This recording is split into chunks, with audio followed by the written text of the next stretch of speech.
पन्ना जिले के सिमरिया थाना अंतर्गत ग्राम कोनी के किसान राम प्रकाश पटेल ने शासन प्रशासन और जेके सीमेंट कंपनी की प्रताड़ना से परेशान होकर परिवार सहित कलेक्टरेट में आत्मदाह करने की चेतावनी दी है। कोनी निवासी किसान राम प्रकाश पटेल ने आरोप लगाया है कि उनकी पैतृक 72 एकड़ कृषि भूमि पर जिला प्रशासन और राजस्व अधिकारियों द्वारा जेके सीमेंट कंपनी का कब्जा करवा दिया गया है। कलेक्टर ने भी फरियाद नहीं सुनी है। फिर किसान ने उच्च न्यायालय की शरण ली। किसान ने चेतावनी दी है, अगर एक सप्ताह के अंदर उन्हें उनकी जमीन वापस नहीं दी गई तो वह परिवार सहित कलेक्टरेट में आत्मदाह कर लेंगे। मेरे परिवार में 2 भाई और पिताजी हैं। 15 लोगों का मेरा परिवार है और जिसमें मैं कृषि पे आधारित हूँ। कृषि पर आधारित होने की वजह से मेरी 72 एकड़ की ज़मीन पर जेके सीमेंट और प्रशासन द्वारा कब्जा कर लिया गया है और उस कब्जा में प्रशासन का पूरा हाथ है।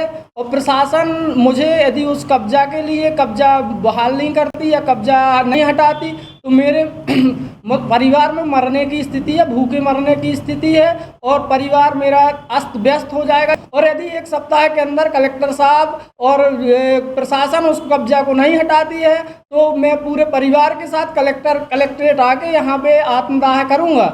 और मेरी इसमें जेके प्लांट का पूरा हाथ है। जेके में मेरी ज़मीन आती है और जेके उसमें लीज के में इन्हें गुंडागर्दी तानाशाही कही जाए या लोगों को मरने मारने धमकियां जो को चाहे पूरी तानाशाही जेके और उसका प्रशासन पूरा साथ दे रही है। गांव के कृषक की 72 एकड़ ज़मीन पर कंपनी ने और प्रशासन द्वारा कब्जा किया हुआ है कलेक्टर साहब के आदेश पर। क्योंकि उनसे मैंने बात भी की तो उन्होंने बताया कि मुझे किसी भी प्रकार का कोई नोटिस या कोई सूचना नहीं दी गई कि सीधे आके मशीनें चली और 247 की कार्यवाही करके उस ज़मीन पर कब्जा कर लिया, जबकि वर्तमान में उस ज़मीन पर फसल भी लगी हुई थी।